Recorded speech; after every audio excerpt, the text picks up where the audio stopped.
ಗುರೂಜಿ ಇನ್ನು ಮಿಥುನ ರಾಶಿ ಬಗ್ಗೆ ನೋಡೋದಾದ್ರೆ ಮಿಥುನ ರಾಶಿಯವರಿಗೆ ಶನಿಕಾಟ ಏನಾದರೂ ಶುರುವಾಗುತ್ತಾ ಅಥವಾ ಶನಿಕಾಟ ಇದ್ರೂ ಕೂಡ ಲಾಭ ಏನಾದರೂ ಆಗುತ್ತಾ? ಆರೋಗ್ಯ, ವೃತ್ತಿ ಅಂತ ಬಂದಾಗ ಲಾಭ, ನಷ್ಟ ಇದೆಲ್ಲದ್ರ ಬಗ್ಗೆ ಕೂಡ ಹೇಳೋದಾದ್ರೆ? ನೋಡಿ ಮಿಥುನ ರಾಶಿಗೆ ನಾನು ಆಗಲೇ ಮೇ ತಿಂಗಳ ವಿಚಾರದಲ್ಲಿ ಹೇಳಿದಾಗ ಋಷಭ ರಾಶಿಯಿಂದ ಮಿಥುನ ರಾಶಿಗೆ ಗುರು ಬದಲಾವಣೆ ಆಗ್ತಿದ್ದಾನೆ. ಸಾಮಾನ್ಯವಾಗಿ ಗುರು ಏನಾದರೂ ಜನ್ಮದಲ್ಲಿ ಬಂದಾಗ ಅಷ್ಟು ಫಲಗಳನ್ನು ಕೊಡೋದಿಲ್ಲ ಅಂತ ಶಾಸ್ತ್ರ ಹೇಳುತ್ತೆ. ಅಂದರೆ ಜನ್ಮ ಗುರು ದುಃಖಕ್ಕೆ ಕಾರಣ ಆಗುತ್ತೆ. ಯೋಚನೆ, ಚಿಂತೆ ಮತ್ತು ಕೆಲಸದ ಒತ್ತಡ, ಹಣದ ಅಭಾವ ಇವೆಲ್ಲ ಕಾಡಿಸುವಂಥದ್ದು ಇರುತ್ತೆ. ಈಗಾಗಲೇ ಗುರುಬಲ ಇಲ್ಲ ಮಿಥುನ ರಾಶಿಯವರಿಗೆ, ಯಾಕಂದರೆ ಗುರು 12ನೇ ಮನೆ ಆಗಿರ್ತಾನೆ ವೃಷಭ ರಾಶಿಗೆ. ಮೇವರೆಗೂ ಸಹ ನಾವು 12ನೇ ಮನೆಯಲ್ಲಿ ನೋಡಿದಾಗ ಖರ್ಚುಗಳು ಈಗಾಗಲೇ 2024ರಲ್ಲೇ ನಾನು ಹಿಂದೆನೂ ಹೇಳಿದೆ ನೋಡಿ, ಮಿಥುನ ರಾಶಿಯವರಿಗೆ ಸ್ವಲ್ಪ ಯಾವುದೇ ಬಿಸ್ನೆಸ್ ಮಾಡಬೇಡಿ, ಆರ್ಥಿಕ ಸಂಕಷ್ಟಗಳು ಎದುರಾಗುತ್ತೆ. ಈಗಾಗಲೇ ಬಿಸ್ನೆಸ್ ಮಾಡಿ ತೊಂದರೆ ಮಾಡಿಕೊಂಡು ಸಾಲಕ್ಕೆ ಸಿಕ್ಕಾಕೊಂಡವರು ಎಷ್ಟೋ ಜನ ಇದ್ದಾರೆ. ಹಾಗಾಗಿ ಜನ್ಮಗುರು ಬಂದ್ಬಿಟ್ಟಿದ್ದಾನೆ. ಭಾಳ ಜನ ಕೆಲವು ಹಳ್ಳಿಗಳ ಕಡೆ ಎಲ್ಲ ಏನು ಮಾಡ್ತಾರೆ, ನೋಡಪ್ಪ ಮಿಥುನ ರಾಶಿಗೆ ಗುರು ಬಂದ್ಬಿಡ್ತಾನೆ, ನಿನ್ಗೆ ರಾಜಯೋಗ ಅಂತ ಹೇಳ್ಬಿಡ್ತಾರೆ. ಖಂಡಿತ ಇಲ್ಲ. ಯಾಕಂತ ಹೇಳಿದ್ರೆ ಜನ್ಮಗುರು ಯಾವಾಗೂ ಸಹ ಟೆನ್ಷನ್ ಕೊಡ್ತಾನೆ, ಯಾವಾಗಲೂ ದುಡ್ಡಿನ ಅಭಾವವನ್ನು ಕೊಡ್ತಾನೆ. ಅದಕ್ಕೆ ಸ್ವಲ್ಪ ಎಚ್ಚರಿಕೆ ಇರಬೇಕಾಗುತ್ತೆ.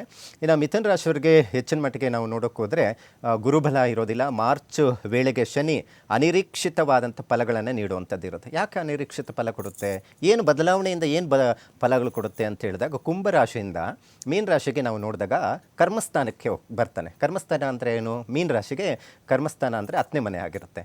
10ನೇ ಮನೆ ನಾವು ಯಾವಾಗಲೂ ಅಷ್ಟೇ ಉದ್ಯೋಗ ಕರ್ಮಸ್ಥಾನದಲ್ಲಿ ಮಾಡುವಂಥ ಕೆಲಸದ ವಿಚಾರಕ್ಕೆ ಸಂಬಂಧಪಟ್ಟಂಥದ್ದು ಅನುಕೂಲ ಅನಾನುಕೂಲಗಳನ್ನು ನಾವು ನೋಡಬಹುದು. ಹಾಗಾಗಿ ಶನಿ ಮಿತ್ರನಾಗಿರೋದ್ರಿಂದ ಮಿಥುನ ರಾಶಿಗೆ ಶುಭ ಫಲಗಳನ್ನೇ ನೋಡ್ಬೋದು. ಅನಿರೀಕ್ಷಿತವಾದಂಥ ಧನಾಗಮನ, ಏನಾದರೂ ಪಿತ್ರಾರ್ಜಿತ ಆಸ್ತಿ ಏನಾದರೂ ಬರೋದಿತ್ತು, ಕೋರ್ಟು ಕಚೇರಿ ಇತ್ತಂದರೆ ನೋಡಿ ಮೇ ಒಳಗಡೆ ಬಂದುಬಿಡುತ್ತೆ, ನಿಮಗೆ ಅನುಕೂಲ ಆಗುವಂಥದ್ದು ಇರುತ್ತೆ. ಹಾಗೆ ಖರ್ಚು ಆಗುತ್ತೆ, ಅದು ಬೇರೆ ವಿಚಾರ. ಇನ್ನು ಲಾಭದ ವಿಚಾರದಲ್ಲಿ, ಕೊರತೆ ವಿಚಾರದಲ್ಲಿ ನಾವು ನೋಡುವಂಥದ್ದು ಇರುತ್ತೆ ಸ್ವಲ್ಪ ಗುರು ಬದಲಾವಣೆಯಿಂದ. ಮತ್ತು ವ್ಯಾಪಾರದಲ್ಲಿ ಸ್ವಲ್ಪ ಅನುಭವ ತಗೊಂಡು ಈ ವ್ಯವಹಾರವನ್ನು ಮಾಡ್ಕೋಬೇಕಾಗುತ್ತೆ. ಮತ್ತು ಹಣಕಾಸಿನ ವಿಚಾರದಲ್ಲಿ ಅಷ್ಟು ಉತ್ತಮವಾಗಿರುವಂಥದ್ದು ಇರೋದಿಲ್ಲ.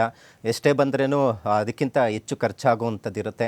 ಮತ್ತು ಕೆಲವು ಅನಿರೀಕ್ಷಿತವಾದಂಥ ಖರ್ಚುಗಳು ಉಂಟಾಗುವಂಥದ್ದು ಇರುತ್ತೆ. ಸಾಲದ ವಿಚಾರದಲ್ಲಿ ಸ್ವಲ್ಪ ಮಾಡಬೇಕಾದ್ರೂ ಜಾಗೃತೆಯಿಂದ ನೋಡ್ಕೊಂಡು ಮಾಡಿ.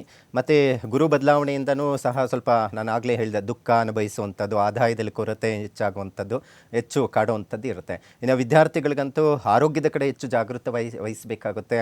ಒಂದು ಚಿಕ್ಕ ಪುಟ್ಟ ಆರೋಗ್ಯದ ವಿಚಾರದಲ್ಲಿ ಹೆಚ್ಚು ತೊಂದರೆಗಳಾಗುವಂಥ ಸಾಧ್ಯತೆ ಇರುತ್ತೆ.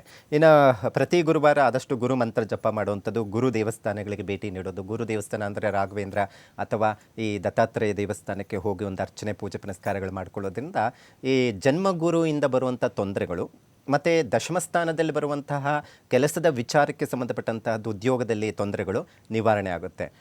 ಏನಾದರೂ ಪಿತ್ರಾರ್ಜಿತ ಆಸ್ತಿ ವ್ಯವಹಾರ ಏನಾದರೂ ಇದ್ದರೆ ಜನ್ಮಗುರುದಲ್ಲಿ ದಿಢೀರಂತ ಬಂದ್ಬಿಡುತ್ತೆ ಮಾರ್ಚ್ ಒಳಗಡೆ. ಆನಂತರ ಬರುವಂಥದ್ದು ಏನಾಗುತ್ತೆ ಅಂತ ಹೇಳಿದ್ರೆ ಖರ್ಚುಗಳು ಜಾಸ್ತಿ ಮತ್ತು ಏನೇ ತೊಂದರೆನೂ ಉಳಿತಾಯ ಆಗೋದಿಲ್ಲ. ಇದು ಸ್ವಲ್ಪ ಒಂದು ವ್ಯವಹಾರವನ್ನು ಮಾಡೋದು. ಹೊಸದಾಗಿ ಏನೇ ಬಿಸ್ನೆಸ್ ಮಾಡಬೇಡಿ. ಮದುವೆ ವಿಚಾರದಲ್ಲಂತೂ ಸ್ವಲ್ಪ ಸಮಸ್ಯೆಗಳೇ ಕಾಡುವಂಥದ್ದು ಇರುತ್ತೆ. ಸ್ವಲ್ಪ ನೋಡಿಕೊಂಡು 2025 ಹೆಜ್ಜೆ ಇಡೋದು ಸೂಕ್ತ.